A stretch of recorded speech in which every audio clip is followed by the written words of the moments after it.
النشاط الرئيسي بتاع الجمعية إن شاء الله إقامة دار رعاية الأيتام.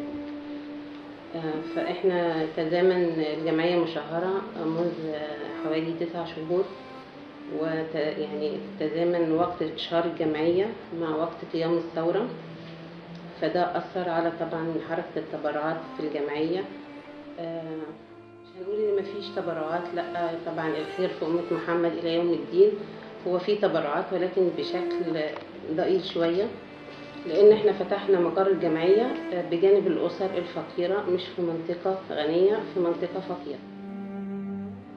ولذلك احنا بننادي جميع القادرين على ذلك ان هم يساعدونا في عمل دار للأيتام تتولى الطفل من سن سنة أو أقل من كده لحد ما ربنا يكرمه ويخلص دراسته ونجوزه ونطمن عليه.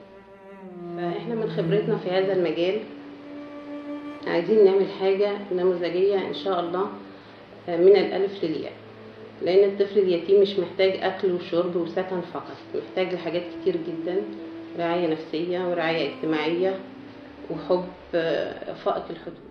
تتخيل إنك أنت ملكش أي حد، فقد إيه شعور يخنق جدا، شعور يخلي يعني لا يحتمل. فاحنا بالتعاون مع فريق جنيه في اليوم بدأنا حملة من شهر 4 اللي فات، ان احنا نجمع ان شاء الله، وطبعا الفريق التعاون معنا بجدية كاملة، نجمع تبرعات علشان نقيم دار الأيتام. وان شاء الله الحملة دي يعني احنا قدامنا دلوقتي وقت قليل لحد نهاية 5، وبنأمل من ربنا ان شاء الله ان احنا نبتدي ناخد المكان في اخر 5 ونبدأ نرخصه ونقيم دار أيتام نموذجية.